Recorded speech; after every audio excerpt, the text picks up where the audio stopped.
Welcome to Annamari IAS academy. இன்னைக்கு நம்ம TNPSC group 4 மற்றும் டிஎன்யூஎஸ்ஆர்பி நடத்தக்கூடிய எஸ்ஐ மற்றும் பிசி எக்ஸாமுக்கான வரலாறு முக்கியமான வினாக்கள் தான் பார்த்துட்டு இருக்கோம். வாங்க கொஷின்குள்ளே போகலாம். ஃபர்ஸ்ட் கொஷின், வரலாற்றுக்கு முந்தைய கால மனிதர்களையும் மற்றும் பயன்படுத்திய பொருட்களை பற்றி படிக்கும் பிரிவு என்ன அப்படின்னு சொல்லி கேட்குறாங்க. இதுக்கான ஆன்சர் என்ன? தொல்லியல் தான் கரெக்டான ஆன்சர். அடுத்து ரெண்டாவது கொஷின், மனிதர்களையும் அவர்களின் பரிணாம வளர்ச்சி பற்றி படிப்பது என்ன அப்படின்னு சொல்லி கேட்டிருக்காங்க. இதுக்கான ஆன்சர் என்ன? மானுடவியல் தான் கரெக்டு. அடுத்து மூணாவது கொஷின், ஆந்த்ரோபோஸ் மனிதன், அதாவது லாக்ஸ் அப்படின்னா எண்ணங்கள் என்ற இரு சொல்லில் இருந்து தோன்றிய வார்த்தை என்ன அப்படின்னு சொல்லி கேட்குறாங்க. இதிலிருந்து தோன்றிய வார்த்தை என்னன்னா மானுடவியல். அடுத்து நாலாவது கொஷின், குரோமேக்னான்ஸ் மனிதர்கள் எங்கு வாழ்ந்ததற்கான சான்று கிடைத்துள்ளன அப்படின்னு கேட்டிருக்காங்க. அது எங்கே கிடைத்துனா லாஸ்காஸ், அதாவது பிரான்ஸில் கிடைச்சதா சொல்லியிருக்காங்க. அடுத்து அஞ்சாவது கொஷின், மனிதர்களும் அவர்களின் வாழ்விடங்களும் அப்படின்னு சொல்லி கொடுத்தாங்க. மொத்தம் இதில் 7 கொடுத்துருக்காங்க. ஃபர்ஸ்ட் பார்ப்போம். ஆஸ்ட்ரலோபித்திக்கல் எங்கே இருந்தாங்கன்னா கிழக்கு ஆப்பிரிக்கா. அடுத்து ரெண்டாவது ஹேமோ எப்ளிஸ் தென் ஆப்பிரிக்காவில் இருந்தால் சொல்கிறாங்க. அடுத்து ஹேமோ எராக்டஸ் ஆப்பிரிக்கா ஆசியாவில் இருந்தால் சொல்கிறாங்க. அடுத்து நாலாவது நியாண்டர்தால் யூரேசியா, அதாவது ஐரோப்பிய ஆசியாவில் இருந்தால் சொல்கிறாங்க. அடுத்து குரோமேக்னான்ஸ் அதாவது பிரான்ஸில் இருந்தால் சொல்கிறாங்க. அடுத்து ஆறாவது கொஸ்டின், ஹோமோசெபியன்ஸ் அதாவது ஆப்பிரிக்காவில் இருந்தால் சொல்கிறாங்க. பீகிங் மனிதன் அப்படின்னா யாருன்னா சீனா அப்படின்னு சொல்கிறாங்க. அடுத்து ஆறாவது கொஸ்டின், நெருப்பு கண்டுபிடிக்கப்பட்ட காலம் என்ன அப்படின்னு கேட்குறாங்க. இதுனா பொது ஆண்டுக்கு முன் 10,000. அடுத்து 7வது கொஸ்டின், மனிதர்கள் நெருப்பை உருவாக்க எதனை பயன்படுத்தினார்கள் அப்படின்னு சொல்லி கேட்குறாங்க.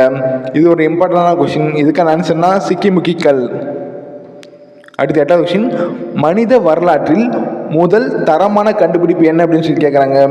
அது எதுனா சக்கரம் தான் முதல் தரமான கண்டுபிடிப்பு. அது எப்போ கண்டுபிடிச்சாங்கன்னா புதிய கற்காலத்தில் கண்டுபிடிச்சாங்க. அந்த சக்கரம் எதுக்கு உதவுதுன்னா பானை செய்ய உதவுகிறது. அடுத்து 9வது கொஸ்டின், தமிழ்நாட்டில் உள்ள தொல்பழங்கால பாறை ஓவியங்கள் எங்கு என்ன அப்படின்னு கேட்குறாங்க. எங்கு உள்ளது அல்லது என்ன அப்படின்னு சொல்லி கேட்குறாங்க. மொத்தம் இது ஒரு 5 கொடுத்துருக்காங்க. அது எங்கெங்கே இருக்குன்னு பார்ப்போம். ஃபர்ஸ்ட்டு கீழ்வளை எங்கே இருக்குன்னா விழுப்புரத்தில் இருக்குது. உசிலம்பட்டி எங்கே இருக்குன்னா மதுரையில் இருக்குது. அடுத்து குமிதிபதி கோவையில் இருக்குது. மாவடைப்பு அதுவும் கோவையில் தான் இருக்குது. பொறிவரை கரிக்கூர் எங்கே இருக்குன்னு கேட்டாங்கன்னா நீலகிரியில் இருக்குது. இந்த 5 இடத்துல என்ன இருக்குன்னு சொல்லியிருக்காங்கன்னா தொல்பழங்கால பாறை ஓவியங்கள் இருந்தது அப்படின்னு சொல்லியிருக்காங்க. அடுத்து 10வது கொஸ்டின், தீப்பெட்டி இல்லாமல் நெருப்பை உருவாக்கும் முறை இன்றைக்கும் நடைமுறையில் உள்ள மாவட்டம் என்ன அப்படின்னு கேட்குறாங்க. எது அப்படின்னு கேட்குறாங்க. இப்போவும் நடைமுறையில் இடம் எதுனா நீலகிரி தான் கரெக்டான ஆன்சர். அடுத்து 11வது கொஸ்டின், பரிணாமத்தின் வழிமுறை என்ன அப்படின்னு சொல்லி கேட்குறாங்க. அதோடைய வழிமுறை என்னன்னா படிப்படியானது தான். இதுதான் கரெக்டான ஆன்சர். அடுத்து 12வது கொஸ்டின், தான்சானியா எந்த கண்டத்தில் உள்ளது அப்படின்னு சொல்லி கேட்குறாங்க. எந்த கண்டத்தில் இருக்குன்னா ஆப்பிரிக்க கண்டத்தில் இருக்குது. அடுத்து 13வது கொஸ்டின், தொடக்க கால மனிதர்களின் காலடி தடங்களை உலகின் பார்வைக்கு கொண்டு வந்தவர் யார் அப்படின்னு கேட்குறாங்க. யார்னா மானுடவியலாளர்கள். அடுத்து 14வது கொஸ்டின், வேளாண்மை கண்டுபிடிக்கப்பட்ட ஆண்டு அதாவது காலம் என்ன அப்படின்னு சொல்லி கேட்குறாங்க.